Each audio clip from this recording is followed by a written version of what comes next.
Hey guys, welcome to RAMZPAUL Live. Let me see if I'm set up here. I was running a little bit late, so look at this setup. There we go. Get the mic up.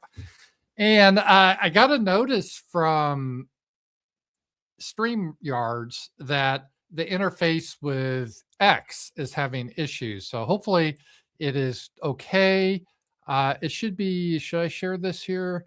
I'm just going to make sure it shows up. So open your profile, click on your photo. We may see a live label. Click the share button, bottom right, and select post this. Okay. Let's see here. Save. I think it's saved. All right. Hopefully it's okay.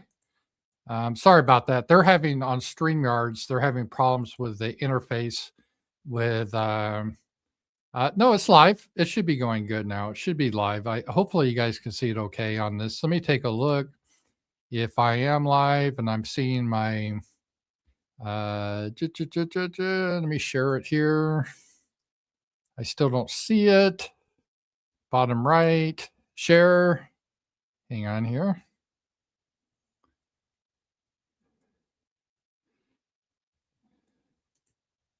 Share link. Hang on. Sorry about this. I'm just they had a workaround for the broken X. So people are watching on X and post this. I don't know. See here. Let me just see here. Save. All right. I don't know if it's working or not. But if not, I'll just have to skip it, I guess. I can see it, but I'm not sure if everyone else can. So let me go on the X. And yeah, I should be okay here. +1 is hosting. All right. All right, guys. We'll see if this works. I'm not sure. Again, StreamYard, they're having issues.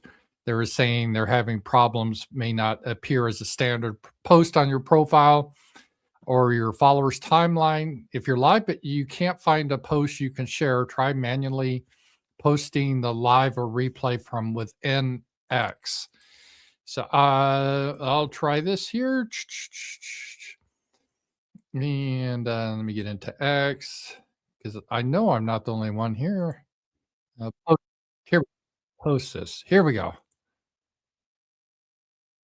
There we are. Now I finally did this. And again, I'm sorry, but this wasn't my mess up. It was let me see if this works. Yeah, okay. Hopefully this works. We'll get into the show. Thanks guys. If you got in late, I was just messing with StreamYards because StreamYards, they said they have a bug and they're working on it. But when you go live, it doesn't automatically post to X or Twitter. It used to, but something went wrong. So there's a manual workaround. Hopefully that manual workaround is now working. Hopefully the people will see this. So let me just take a look again. I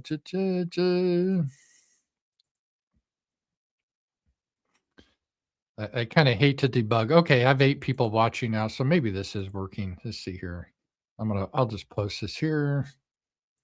Yeah, here we go. Pin this to your profile. All right, there we go. We're I know boomer tech, but this wasn't my fault. This wasn't my fault. Don't call me a boomer. This was StreamYard messed up. Guys, thank you so much for being here. And I already got a super chat. Whoa, buddy, big support. Let's go. Yeah, it's like the Keno Casino, right? Whoa, buddy. That's what I should do. Start screaming when I get super chat. Say, hey, thanks a lot. That is Scram Squealy 9.99. Thank you. I do appreciate that. That is so cool. And let me open my Powerchats. As you see there, I have Powerchats, and I'm going to get that baby up now. And we'll get here. Log in. I was messing with the X interface, and that kind of caused a little bit of a delay here, but we'll get going. So I'll get Powerchats open, and I appreciate you guys. So that's another way that you can help support the show is on Powerchats. Let me make sure I have that up here. Let me bring this up here. Banners, Powerchats. Here you go. There it is. Power Chat, RAMZPAUL live. You can send your tip and a question. I do appreciate it. And on Rumble, they have Rants. And YouTube, as you see, has Super Chat. So I appreciate it. And we'll get into it. Now we're getting into it. We just had a little bit of bugs to work through. But that's okay, because I actually start on time. A lot of streamers, they start like hours late, but I start right on time. So we'll get into it. Obviously, the big story is Iran. Let me just give you an update here of what I saw with concerning Iran. And we'll share this here. Kind of black pilling news for those of us that wanted an American first policy. Breaking. Axios reports there is evidence that the U.S. war with Iran is imminent, and Israel is preparing for a scenario of war within days. I heard by this weekend, there's already a carrier group in the sea there, the Abraham Lincoln, and another carrier group. I think it's the Ford is heading there. The George W. Bush was also supposed to head to the Persian Sea, but I think it, for some reason, had logistical problems, which is interesting because there's a lot of question of our readiness of our Navy, but we will see. But anyway, that's a lot of force there. It's equivalent to about 600 Tomahawk missiles the destroyers can fire off. Plus, you have the planes that could shoot off their bombs. So it looks like all is lining up for this to happen. And they're planning on a weeks-long, full-fledged war, unlike the Venezuela operation. And as I did my video yesterday about this, there's a couple of scenarios. I think what Trump is hoping and the neocons is once we start bombing Iran, there will be an uprising by opposition groups and the government will fall, because that's what Israel wants. Israel is really driving this. This has nothing to do with the United States. Iran is, they don't care about attacking the US. I don't care for Iran. I'm not a big fan of Islamic countries, but as long as they keep it there and they don't immigrate to Europe or America, I'm fine with it. And so it's not really a threat to the United States, but Iran, they have funded paramilitary groups, especially in southern Lebanon, Hezbollah, and Hezbollah has fought Israel when Israel's tried to take part of southern Lebanon. Israel considers them a terrorist organization. So I can see Israel has an issue with it, but this is not an American issue. But the problem is our politicians are controlled by Israel for many reasons, like I explained in the video yesterday. And so they're hoping there'll be the shock and awe, and there'll be an uprising and the government will be replaced. And this is the second attempt, because the first attempt the United States did at the very first of the year in January, and the United States has admitted to doing this.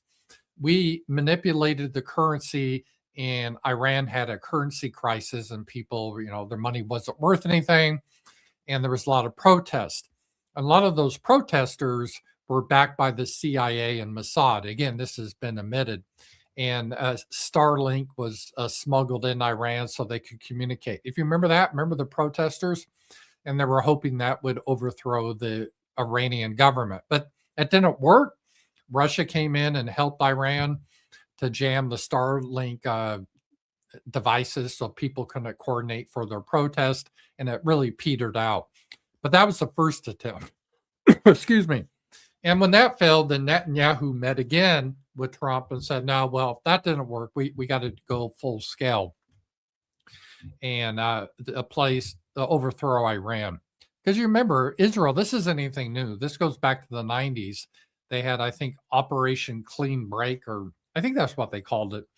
But in the 1990s, they laid out, they wanted to overthrow the governments of Iraq, Syria, and Iran. They, meaning Israel. And Iraq, we got involved with that war after 9/11, even though Saddam Hussein had nothing to do with 9/11, but people were kind of dumb and, all right, we got to attack them. And that was a disaster under Bush. And then Syria recently fell, and so now they're targeting Iran. But again, Trump, he campaigned against what happened in Iraq. He said that was a mistake. And I think the old Trump wanted to keep us out of these wars, but we'll discuss why we might be sucked into this war. So they're hoping for a quick, we bomb, the government falls, and the opposition government takes over. I have my doubts that will work. I don't know of many examples where just bombing a country has resulted in regime change. That didn't even happen with Saddam Hussein with Iraq. And Iraq is a lot weaker, or was a lot weaker than Iran is now. And eventually, Iraq fell easily when the ground invasion started, but the bombing itself didn't do it. So I'm skeptical that a bombing campaign on its own will have any effect. More likely, there'll be a bunch of cool explosions they show on CNN of us blowing up, I don't know, military bases, airfields, whatever. And that'll get the neocons all excited. Hoorah, look at that, kick ass. But nothing really will happen. And then Iran, they'll shoot some missiles at Israel because, they know Israel's behind this all. Israel will demand a lot of Patriot missiles, which we already give them. And that's all fun and games. But then we start to run into a problem in the United States is we're running low on ammunition. We already are because of Ukraine. That's why we're not supplying Ukraine as much anymore. So there's only so many Patriot missiles and other ammunition to go around. So it's not easy to sustain a long war because we don't have the industrial might anymore. A lot of these weapons, we have key parts we get from China. And then there's the other issue. What happens if we get stuck in the war with Iran and then China uses this as an opportunity to take Taiwan? Then we're split. Do we get in a two-front war and our Navy only has so many ships? And so that's, I think, a nightmare scenario that I don't think is likely to happen, but it could happen. This would be a time for China to make their move while we're involved with this stupid war for Israel. So there's a lot of risks for this if the government doesn't fall. As I said in my video yesterday, I think the more likely scenario is we'll bomb for, 6-8 weeks, and then it will run low in ammunition and we'll run low of Patriot missiles for Israel. And Israel will start to scream bloody murder. That's what ended the 12-day war, by the way, is we were running low on air defense missiles for Israel, and a lot of the Iranian missiles were hitting Tel Aviv. So we offered a truce with Iran, and they accepted last year. And so again, I don't know how long we can really hang out. We'll probably then, after maybe 6-8 weeks, say, okay, well, we taught them a lesson. We degraded their military. So we'll call this a victory. That's probably the most likely outcome. Then the third outcome, I hope not, doesn't happen, but it could, is if Iran is actually able to defeat the United States. And by defeat, I don't think they can, take over America, but let's say they hit an aircraft carrier and kill hundreds of sailors. That would be a disaster for Trump, because we like these wars where American soldiers don't have any risk. We're just, far away. We have drones, airplanes that can't be hit, or we're on ships, but it's not fun when the enemy hits back on us. Let's see, joint U.S.-Israeli campaign that is much broader in scope than the 12-day war. Yeah, the 12-day war, it was about regime change too, but officially it was to end their nuclear program. And according to Trump, we had a glorious victory and ended that. But now we're saying it didn't end. So I don't know. Were we lying back then or what? The U.S. now has 2 aircraft carriers, 12 warships, hundreds of fighter jets, usual stuff. And they're doing a lot of moving here. And oil prices are surging. This is the other potential problem for Trump if we get into war with Iran, is Iran could really shut down the Strait of Hormuz, where a lot of oil travels through. If they're able to do that, that will create an oil crisis, and that would be a disaster for the economy. And Trump is sensitive about that. So I think they are worried about that. But I think we're at a point now that there's no backing away from this by Trump, because he's committed so many resources. We did have some, I think, sham negotiations with the Iranians in Geneva just recently, but supposedly they went bad because we're basically, well, our demands are what Israel demands, and we're demanding basically Iran give up all their missiles. And the Iranians are said, okay, we're okay not having nuclear weapons, but we need missiles to defend ourselves because that's the only thing that protects us from Israel. If we got rid of our missiles and the Israelis attacked us, we couldn't fire back. So they're not going to give up their missiles. And so I think based on that, I think a war will happen. Otherwise, it make Trump look even weak, making all these threats and then falling back and not following through on them. So I think that is an issue that definitely could happen there. So that is a potential outcome. And I already got a row house. Row house, thank you. When the truth bothers the left because it breaks a religion. And let me just take a look. We'll get into this. Yeah, I'll cover this in a second, row house. Let me just go over the Iranian stuff, but thank you. And then we'll go back to that rant. All right, a couple other things about Iran here. I already had this up. Let me share this.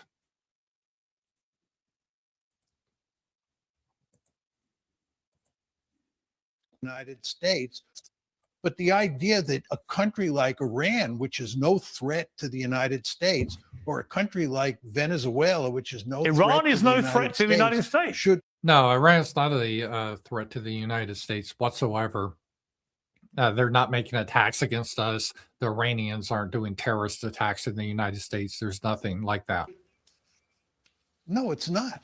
Why is it a threat to the United States? Well, maybe because the Ayatollah has repeatedly threatened the United States publicly. He can repeatedly threaten the United States till he's blue in the face. Who cares? The question is, does he have the military capability to do harm to us? Well, they've had the military capability. Well, what they have done, they funneled a huge amount of money into propping up terrorist organizations all around the Middle East, all of whom are wedded to the obliteration of Israel, which is America's main ally in the region, and has a lot of mutual interest. Now, you may not like it, but that's the reality. And so, yes, they represent a threat to one of America's main allies. So he pivoted here. It's not a threat to America. It's a threat to our ally, although I don't know what the benefit Israel gives us. But this isn't our business. Israel gets a lot of money. They can defend themselves. And honestly, Hezbollah hasn't done much. The only time Hezbollah, they call them a terrorist, but they're a paramilitary organization that fought Israel when Israel illegally invaded Lebanon. And to Americans who live in Israel, for example, to American service people who work with Israelis, of course they do. But you're making the argument that they're not a threat to the United States, they're a threat to Israel. And because we're joined at the hip with Israel, anything that's a threat to Israel is a threat to the United States. I don't buy that argument. I don't either. That's a very dangerous argument.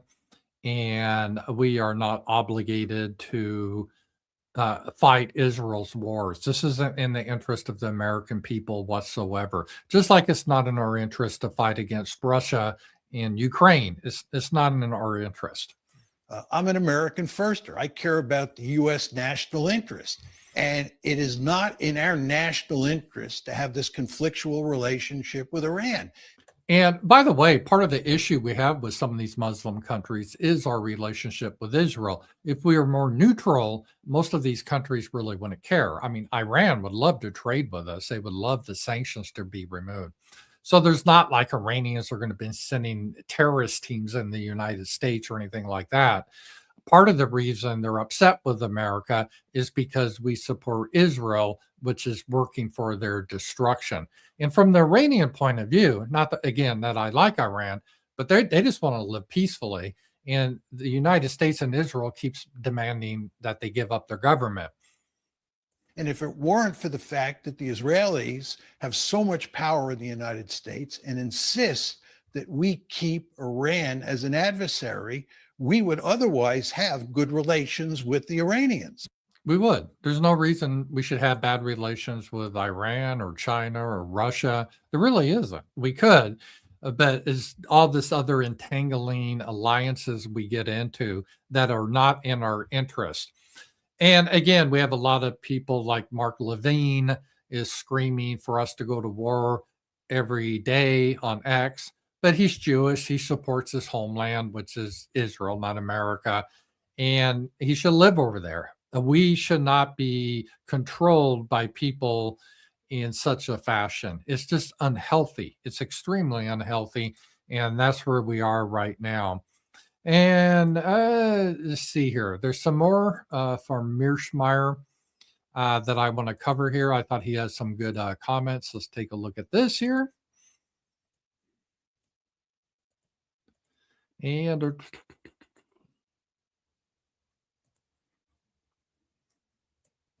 I want to make one other quick point to you, just to put this whole crisis in perspective. I believe that virtually every country in the Middle East, except maybe the UAE, which is pretty closely allied with Israel, but virtually every other country in the Middle East, plus the Chinese, plus the Russians, want this war to not happen. This is big. And Russia and China, they're allying with Iran, not because necessarily they love the Iranians, and the Russians had some troubles with Iranians historically, but China gets a lot of oil from Iran, and they do not want to see the United States go to this war. Reportedly, Russia's been working with the Iranians, trying to help them with their missile guidance system. And supposedly the Chinese, with their satellites, are providing satellite information to the Iranians. So this is it could evolve into a very serious situation. I don't want to sound like Alex Jones, because Alex Jones, anytime there's an attack on Venezuela or anywhere, that's World War III. This is the end. I get it. That's good for engagement, hype up stuff like that, but I don't like doing that. But in all seriousness, there's a possibility. I'm not saying it will. I'm saying there's a possibility that it could lead to World War III if Russia and China should jump involved. China attacks Taiwan, and they're allied with the Iranians, and then you have the Russians. It could be a big fucking mess. The only country that really wants it to happen is Israel. As we've talked about, the Americans really don't want this war. Trump doesn't want to fight a war against Iran. I don't think he really does either. And I talked about my video yesterday. I think Trump's involvement with Israel and Jews is pretty complicated. I think his instincts are America first. And he criticized that. Remember, he did an old tweet. I bet Obama will try to attack Iran. And he attacked our policy about Iraq and how that was a failed war, a disaster, created a lot of issues. And Trump really kind of ran on an American first policy. Now, I don't want to do revisionism. He always kissed the ass of Israel, like, oh, the biggest thing ever. I moved the embassy from Tel Aviv to Jerusalem. Oh, who gives a fuck? I don't really care. And part of his love for Israel, I think, is really complicated. I think it's more pragmatic. Trump is not a very religious man. It's not that he's a Christian Zionist. He doesn't really believe that heresy, that we got to fight for Israel to bring back Jesus or some sort of nonsense. He doesn't believe that. But I think he's pragmatic in that, okay, the Israelis, especially through AIPAC and their influence they have on our Congress and the media and finance and everything, if I'm going to try to get my agenda through, I got to deal with these people, and I'll throw them a bone with their ethno-state. And I think that's how Trump is. So Trump's always been sort of pro-Israel, not because I don't think in his soul he really cares. He's not like Ted Cruz that for wacky religious reasons believes it, but it's because of, I think, pragmatic reasons. And now, he's been backed into a corner, and shame on Trump with this, but Netanyahu's really been pushing him for this. He's being pushed down this road by the Israelis. So you see the remarkable power of Israel simply because it has such a hold over American policymakers. Yeah, as I said in my video yesterday, I think America culturally now is a Jewish nation. It's not a Christian nation. And I don't mean the majority of people in America are Jewish. It's less than 2%. I think in Arkansas, there's less than 6,000 Jews here, right? But Arkansas, even though there's fewer than 6,000 Jews, we give all this money to Israel. Arkansas does. This is crazy, right? Texas, all these. And there's a lot of reasons for it, but it's an outsized power that they have. And if you look at Hollywood, very Jewish, the media, very Jewish. And so all the viewpoints that we have of feminism, abortion, homosexuality, mass immigration into white countries, white people are evil, the whole bullshit is very much more of a Jewish mindset than a Christian mindset. So I'm arguing Trump and a lot of these politicians, they're just going with the cultural flow. They're kind of downstream. And the culture is no longer Christian. I mean, there's a lot of Christians, but the culture is Jewish. America is a Jewish country. Just like Iran is an Islamic country and the Soviet Union was an atheist country. America is a Jewish country. And again, not the people, but the institutions are very Jewish and they support their ethno state.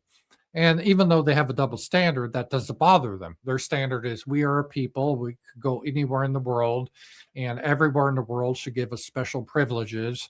And if they don't, we'll attack them. But we also have a right to our homeland, which everyone has to support. And if anyone criticizes our homeland, they should go to prison for anti-Semitism. But you, white people, you're not allowed to have a homeland because that's white nationalism. And that's the most evil thing imaginable. But we do. And there was a survey, again, I referenced in my video yesterday, and this survey came out in this year, 2026. They did it in 2025. They did the results. They interviewed American Jews, and 88% of American Jews support Israel as a Jewish state, which is ethno-nationalism. And again, if white countries did that, that's called white nationalism, evil. But this is our official policy that this country supports. It's not only our policy, but you can't object to it. Otherwise, you risk financial penalties or all sorts of problems. Just think about it. Every country in the Middle East, except maybe the UAE, is desperate to avoid this war. The Chinese and the Russians don't want this war. Trump really doesn't want this war. Who wants this war? Benjamin Netanyahu.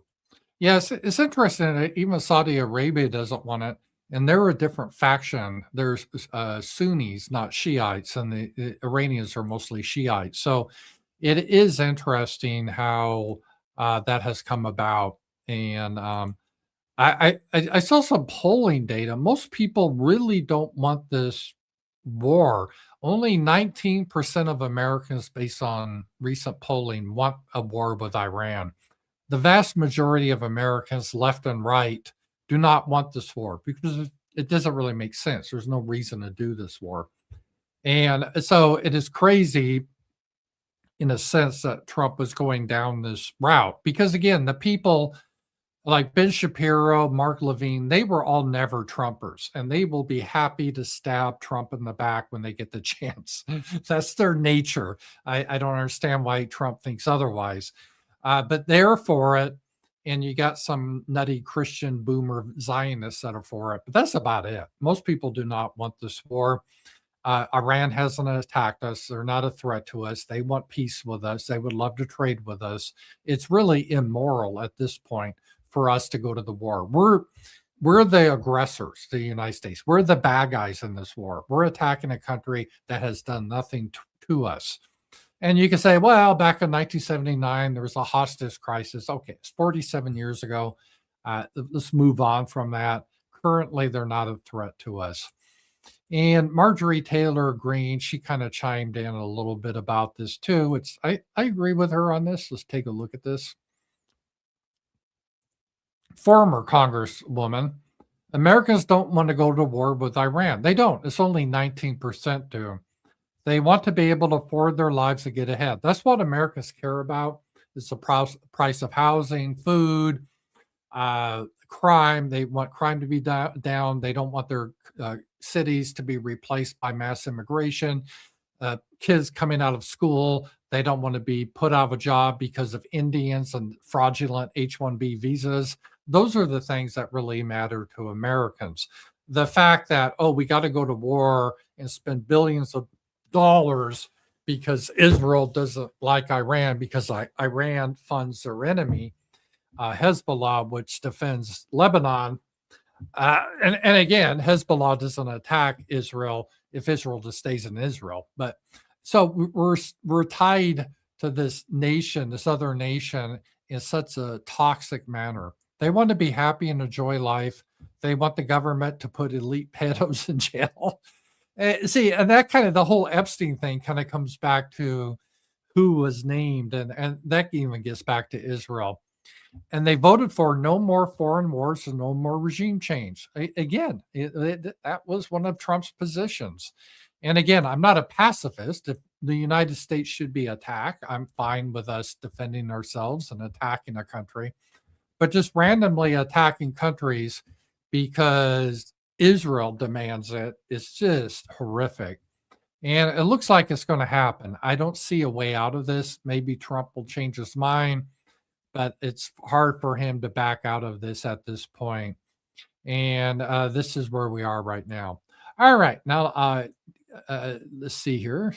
This is Rowhouse. Rowhouse, I didn't forget your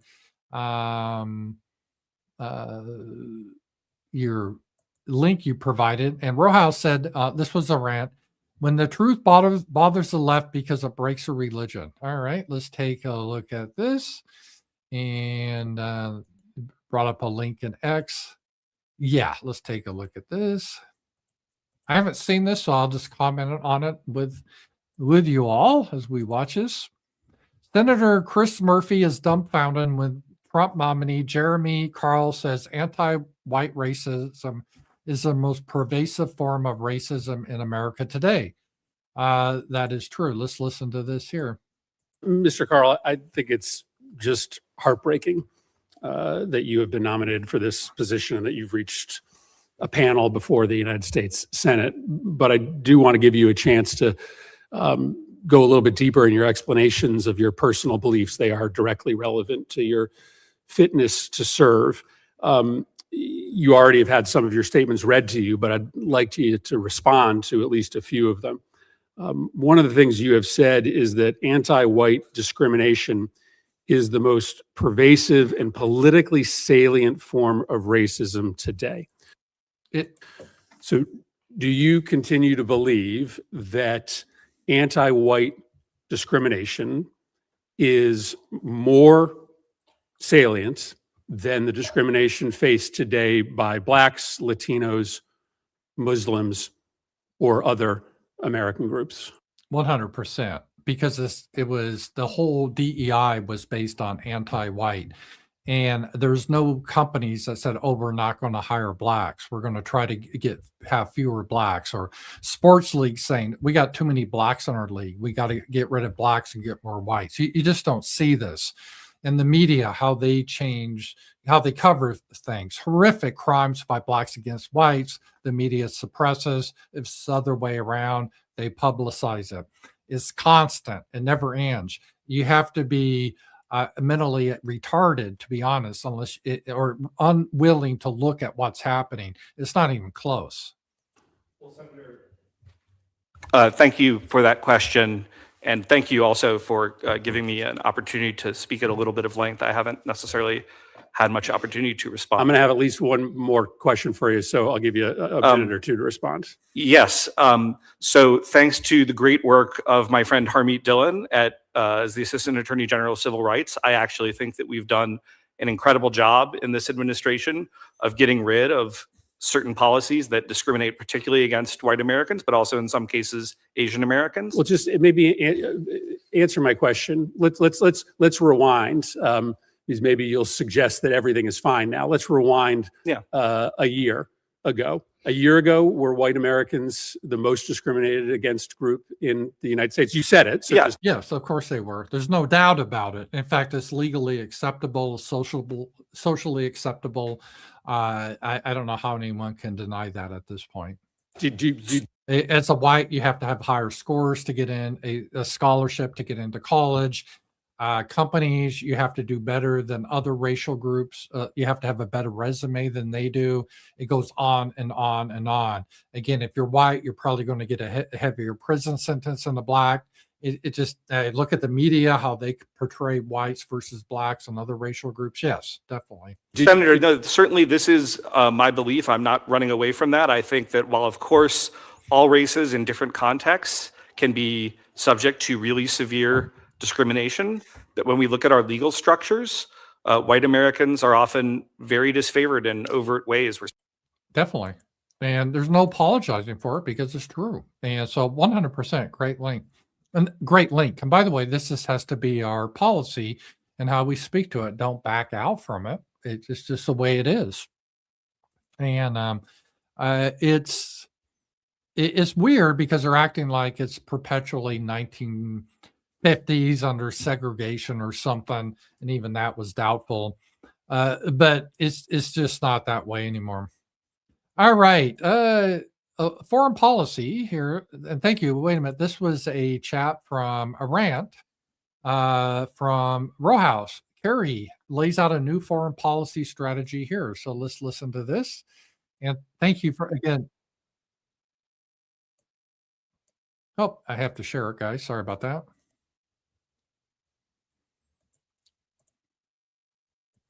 And Kerry was kicked off the religious tolerance panel because she doesn't believe that Israel has a special dispensation. She believes in traditional Christianity, that under the new covenant of Jesus Christ, which is open to everyone, including Jews, that those are God's chosen people, the people that believe in Christ, not the people that rejected Christ. It's just ridiculous. People believe other.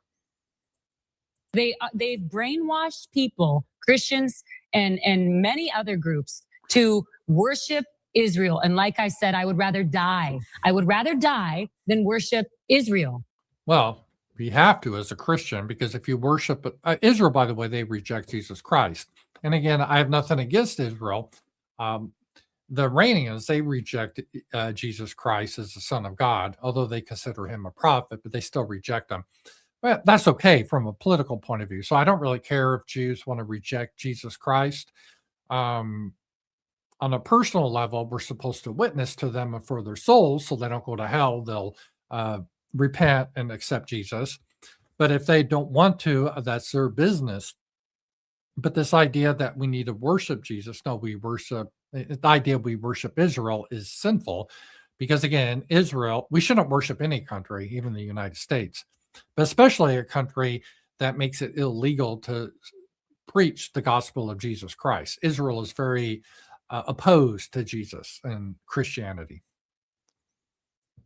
A genocidal state that is committing genocide against innocent Palestinians. Yep. Yeah. It's wrong. And I reject that. And it feels so free, you guys. I honestly feel so free. I'm no longer in chains. Yes. I'm no longer in chains. And you know what? I wasn't. I continue to post and I continue to tell them. And I have the emails to prove it. I have the text to prove it. I have all the receipts. I reached out to many people on the commission and I said, hey, they're trying to silence me for my religious beliefs. What do you think about this? Yeah. No. Kind of ironic that they tried on a religious tolerance panel. It's just really crazy. And again, Christian Zionism didn't really exist until about 100 years ago. It's considered a heresy because it's a different gospel than the Bible, biblical gospel. The biblical Christian gospels, you have the Old Covenant and the Old Testament, was foreshadowed the coming of Jesus Christ, like through Isaiah, and unto you in Bethlehem, it predicted the birth of the Messiah in Bethlehem to a virgin birth. Unto you a Savior will be born. He'll be raised up on a tree, the cross.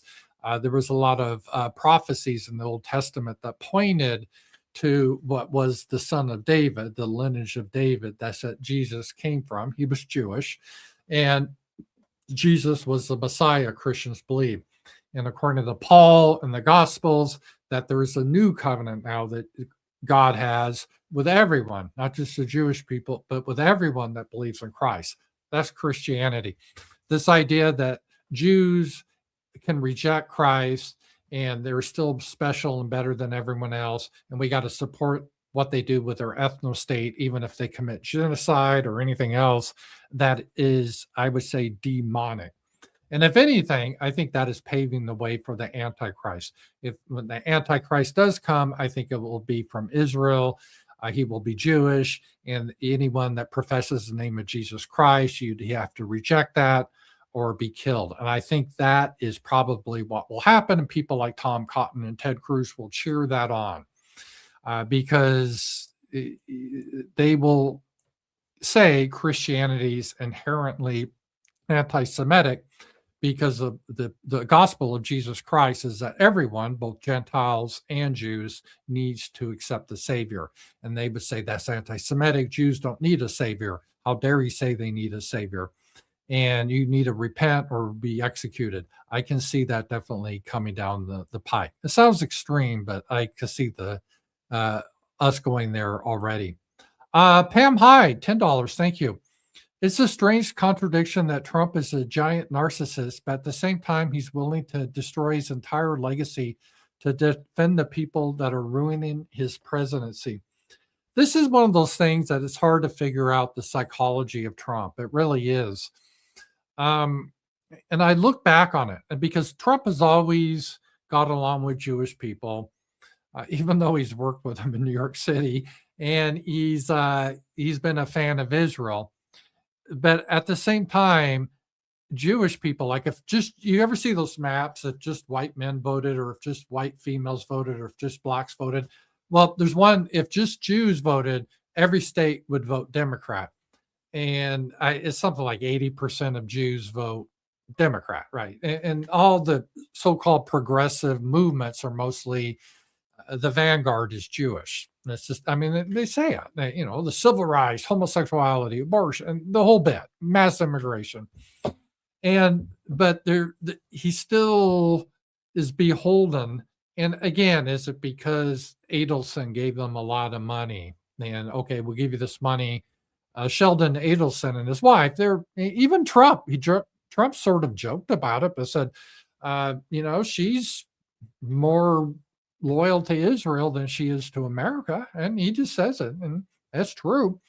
So they gave him the money, and in exchange, they didn't give him the money to have an American first trade policy. It was about Israel. So that's part of it.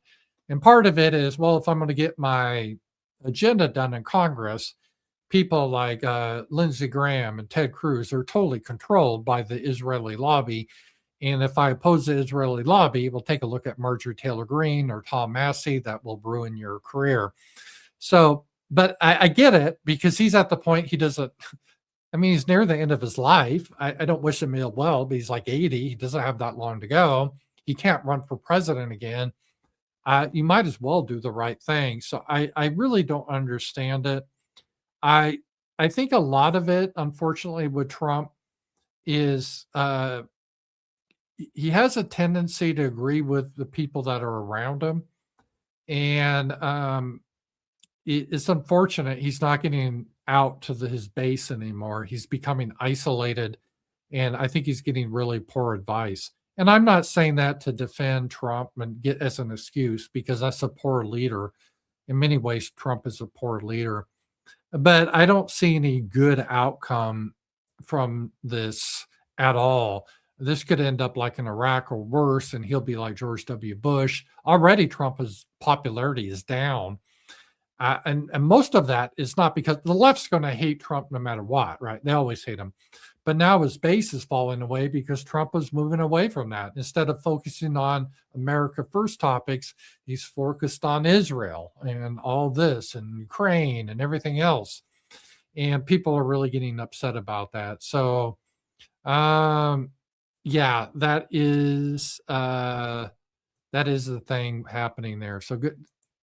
Thank you for that question, though. I do appreciate that.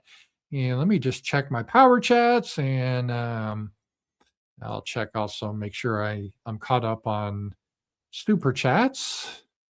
And thank you. We do this show every Wednesday night. I enjoy doing that. Usually on Wednesday, I used to have the Z-Man show, but poor Z-Man passed away last year. So, okay. I think I'm all caught up. Keep sending them in, though. I do appreciate it. All right. Let's see here.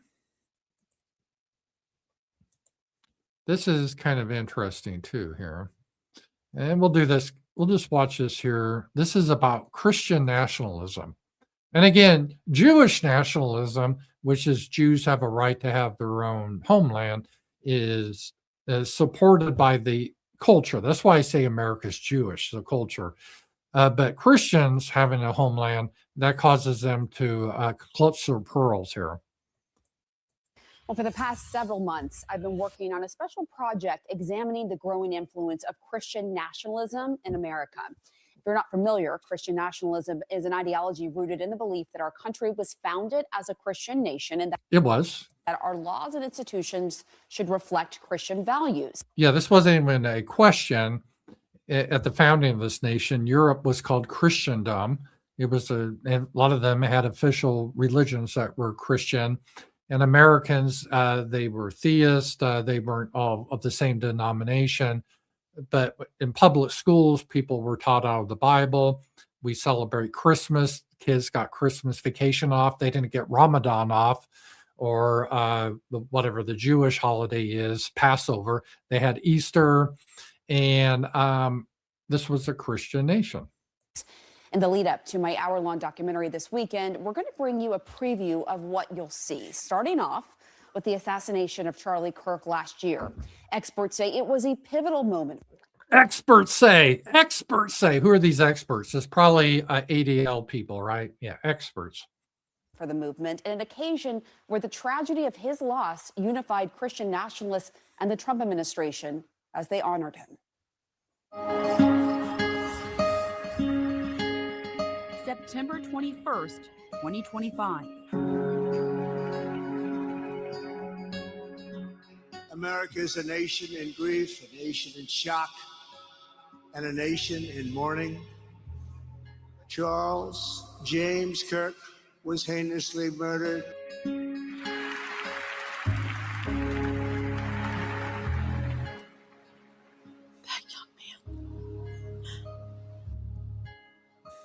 I forgive him. She rubs me the wrong way. I'm not saying she's part of any conspiracy, but you remember Tammy Faye Baker back in the 80s? Kind of gives me that vibe. Charlie Kirk, a conservative activist and prominent Christian nationalist, was By the way, he was opposed to us going into a war with Iran. Assassinated. It became a rallying call for those who believed in his message. Our greatest evangelist for American liberty became immortal. And it was a call to action. My charge to all of you, put Christ at the center of your life as he advocated for giving his. Memorial service was one of the most potent examples of the shift in our culture that we're experiencing right now, where a large segment of American Christians are being activated by these ideas, radicalized by these ideas that say that they are the persecuted ones and that they need to stand up for Christians' rights. And so obviously if Christians want to stand up for their rights, they're radical. But Jews, yeah, that's perfectly fine. And again, that's why I say America is now a Jewish country, not a Christian country. Obviously, just because of all these type of shows the media does about, oh, how dare you think that your beliefs should be dominant? Because you got to base on some beliefs. That's laws come from your spiritual beliefs. And that's what we're seeing here. So it is a spiritual war, fundamentally, we're involved with. It manifests itself in other ways, but that's how it is. All right, let's get involved here also with that, with Epstein and how Trump wants that to go away. And I think, it, again, because it implicated a lot of Israel. And here we go. Well, he tells me on this phone call, He's like, He is Donald Trump. Marjorie, my friends will get hurt. That's it. So Trump is saying the reason he can't release all the, or he wants the Epstein files to go away is his friends, let's face it, means mostly Israeli, will get hurt. That's it. I mean, that is it. Obviously, that's it. Unless you believe she's lying. I don't think she's lying. I think he did tell her that. Because they're all in here. Imagine the phone calls. It's everyone. It's every single person is on this freaking list. They're all there. Every billionaire, heads of state, Larry Summers, Peter Thiel. They're all in there. And so that's primarily why I believe there's been Trump has, and again, that has really hurt Trump's popularity because people wanted openness on this. But the reason when they saw the files, they were like, oh shit, this is going to hurt our best little friends. We can't tolerate that. And here, Thomas Massey, he has a little bit. So it's just not me saying this. And we'll listen to an interview he did here, Thomas Massey. Here we go. Do you believe Netanyahu's involvement with Trump is influencing the decision of the Epstein file release? I think Israel is influencing the Epstein file release because Israeli intelligence and our own CIA was wrapped up with Epstein.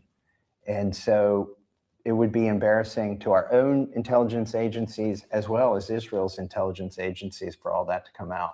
And if you notice, there are a lot of bots online and people who are paid.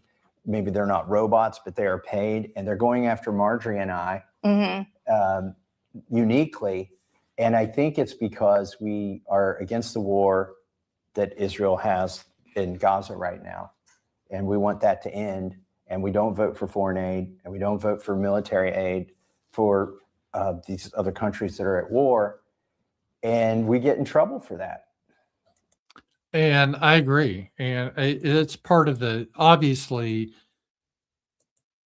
Epstein, his connections were amazing. Because I always try to put myself in the position of other people and think about motivations, what makes sense.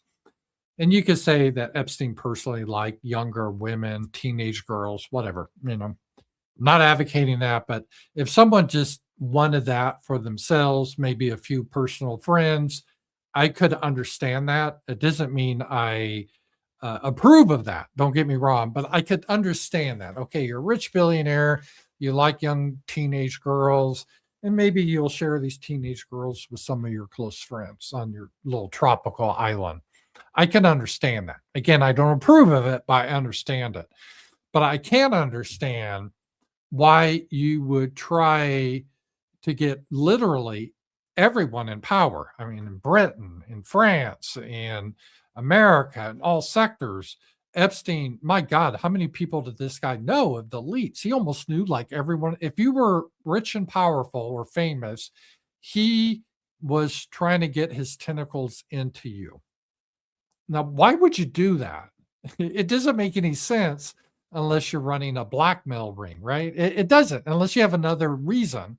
It's not like, oh, I just want everyone to enjoy these young teenage girls and I want to share my wealth to everyone. No, that's not the reason. If that was his reason, it would just be him, maybe a few close friends.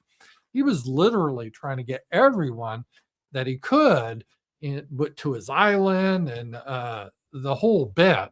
And so many people now have stepped down that have been part of this. And so there was more going on. He wasn't just doing this because he just wanted to be a good guy, a good friend to all these people. There was an other reason. And I believe he was trying to, obviously, he was in conjunction. I don't think necessarily he was literally on Mossad's payroll, but he was trying to get blackmail information on people or get people well connected. And again, this is very powerful. If you get videos of people having sex with underage kids, you pretty much can control them. And I think that was his reason. And I think part of the reason Trump has been so reluctant to make visible or transparent, all the Epstein files, it was disproportionately a lot of Jewish billionaires, to be honest. And that are people that fund him, and he doesn't want to make waves with them. So he says it's all a hoax. We need to move on from this. And this has got a lot of Americans upset and disillusioned with him. So he ran on being very open with Epstein, but him and Pam Bondi, they've not been open. And he ran on America First. Let's not do these regime change wars. Looks like we're going to get involved with one of these. And it was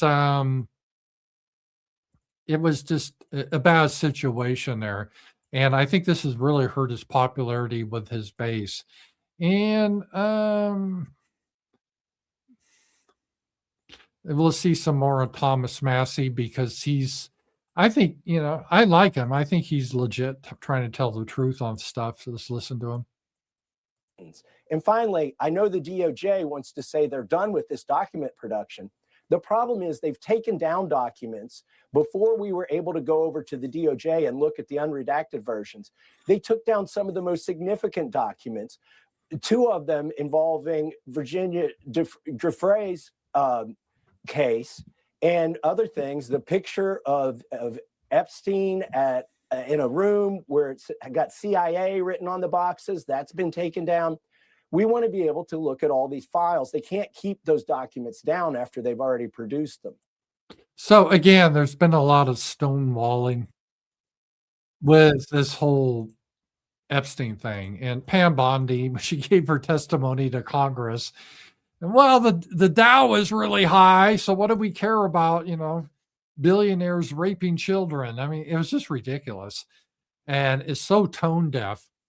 And again, there needs to be a clearinghouse of what happened there, and it's really pissed off a lot of people there. So yeah, that was it there. All right, let's see here. I'll just go through, see if I have other rants or super chats here. And thanks. Let me go to the power chats here. And my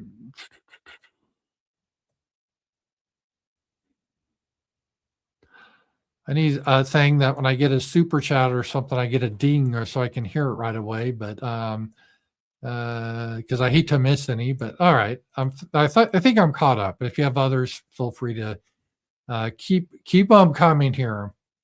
A couple of funny, kind of woke stuff is kind of interesting. Trump's having some problems, but some of it that the left is trying to do their dirty tricks. This is Brian Krasenstein, and yeah, he is. He was caught posting on a wrong account. So he's got another account, it turns out, on X, where he pretends to be a MAGA person. And he was logged into the wrong account. He said, I was one of Trump's biggest supporters. I defended him through everything: media attacks, investigation, indictments, nonstop chaos.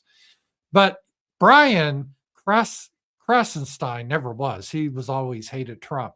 So obviously Brian was doing a psyop. He was doing dirty tricks, pretending to be a MAGA person. And he was doing, this is just ridiculous. So there's a lot of this type of stuff that goes on. And it's funny when they're called out on this. It's I don't know. It's dirty tricks in politics, but you got to be very suspicious of someone says, oh, I was always a Trump supporter, but I can't support him now. Well, were you? And who are you exactly? So a lot of times it's fake people. All right. Talk about, this ties into the racial discrimination against white people. And we see what happens here. This is interesting. Conservatives thought it clever to make Asians the face of affirmative action because, God forbid, they advocate for the people who vote for them. Asians vote overwhelmingly Dem. So Harvard switched to only discriminating against the real target, whites. So what happened is in Harvard, they discriminated against whites and Asians, and cucky Republicans, They can never defend white people because, oh, that could be racist. Oh, so I need a proxy. Oh, I know. We'll defend Asians. This is wrong against Asians. And they do this with Jews too. And so what happened is Harvard decided, okay, we won't discriminate against Asians, just Christian whites. Now, Harvard's a Jewish school now.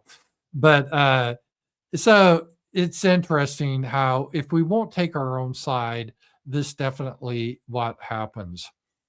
Okay, a couple other woke stuff. We had the transgender guy that shot up and killed his family. He was a strange guy. I guess he liked Nick Fuentes. It's not Nick's fault, but that is strange. But one of the things, he's like this middle-aged white guy that pretended to be a Latino woman. Bizarre. But they're talking about sex change operations. And this guy was asking, do you know of any insurance success stories of funding a sex change? And this Roberta, and again, this is a dude, my whole shebang, pun intended, was covered nearly 100%. Shrink hormone, tits lasers, bottom.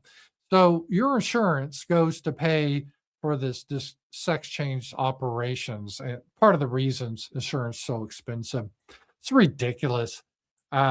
Outrageous that we have to pay for this type of stuff. All right. Some more woke stuff that's happening. And again, we're not really done with this.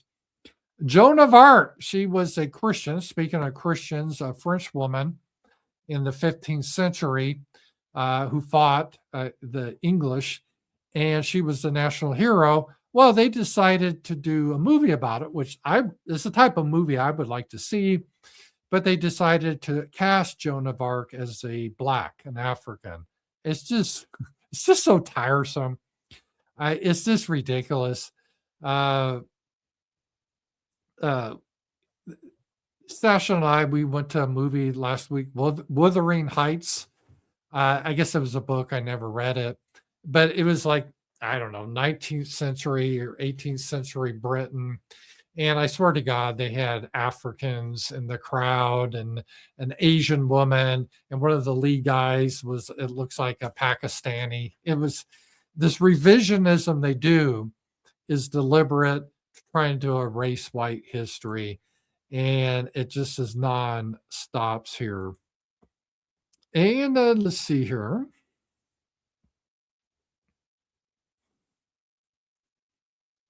AOC talked about this, about whiteness. Let's see what she had to say about this.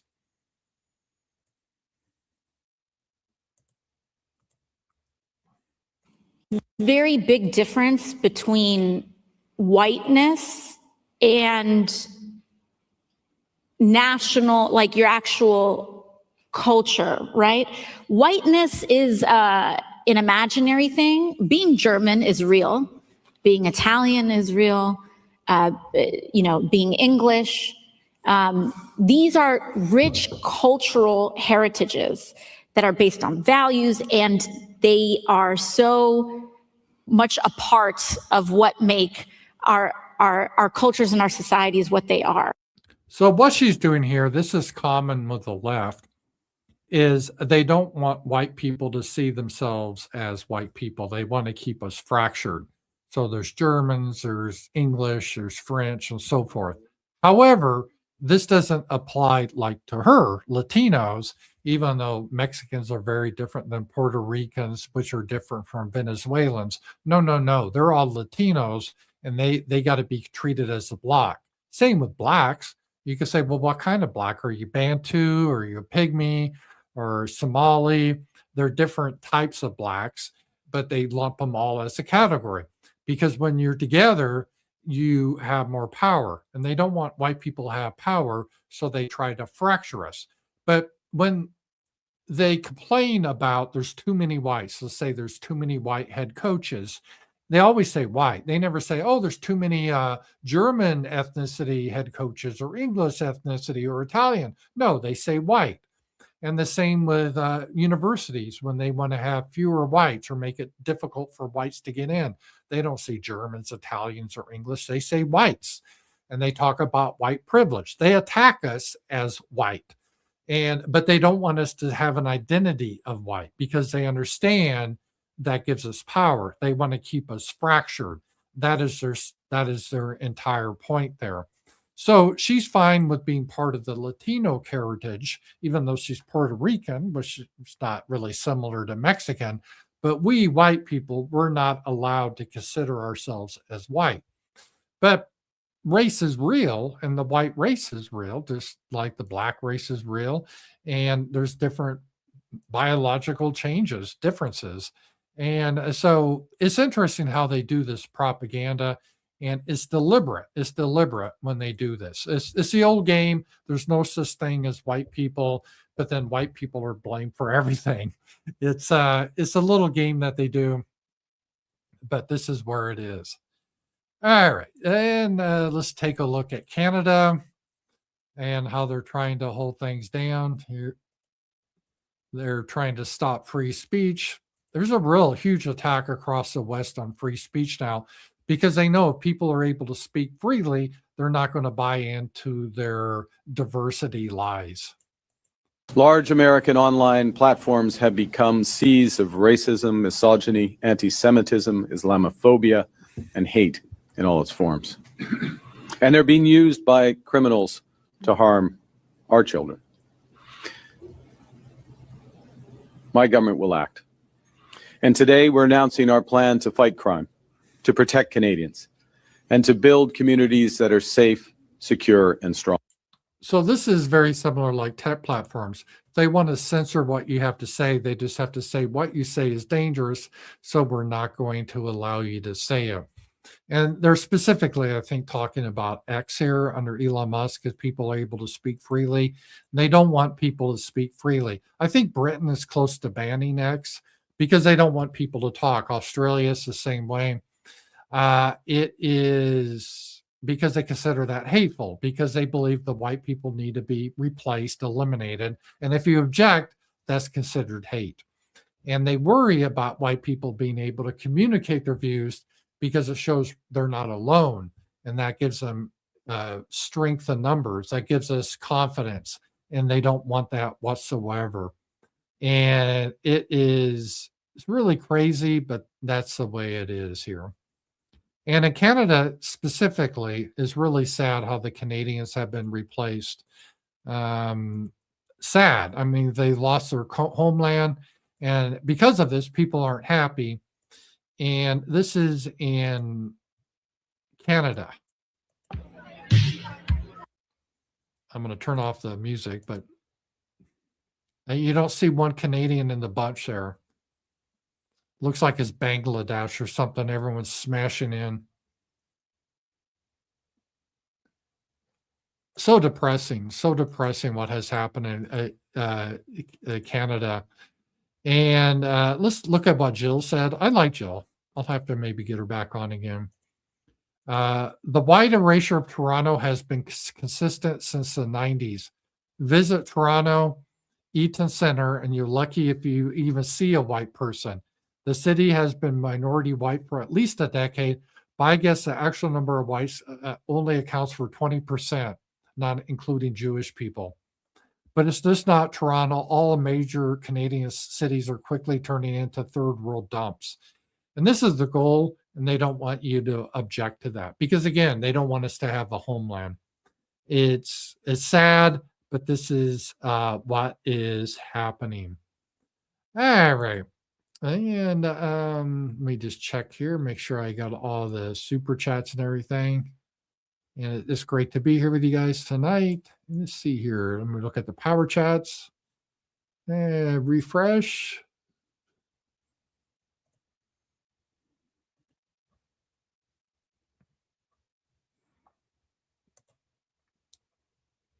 All right. And I'll just double check my chats from YouTube. All right, I think I got everything. If I ever miss something, just send me an email and I'll make sure I get it. But I think I got everything here. So I'll wrap up with this. This was just kind of a funny thing. This was a Chinese streamer who reportedly lost 140,000 followers after the beauty filter she was using suddenly malfunctioned. Take a look at this. This was.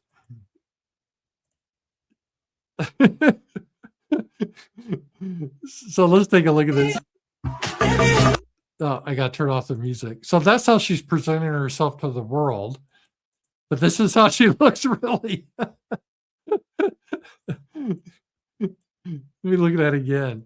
So you look at this, you're like, wow, she's pretty attractive. Because again, it's interesting, whiteness and white skin, even with Asians, is considered more attractive. So there she is with the beauty filter. But the beauty filter failed. And then people could see that she really looked like this. And I guess that caused her to lose 140,000 followers. This is Chinese female streamer. That cracks me up. That cracks me up. So guys, thank you for being here. And I appreciate it. And we will do this again next week. And I will have video tomorrow. So thanks a lot. Talk to you guys later. Bye-bye.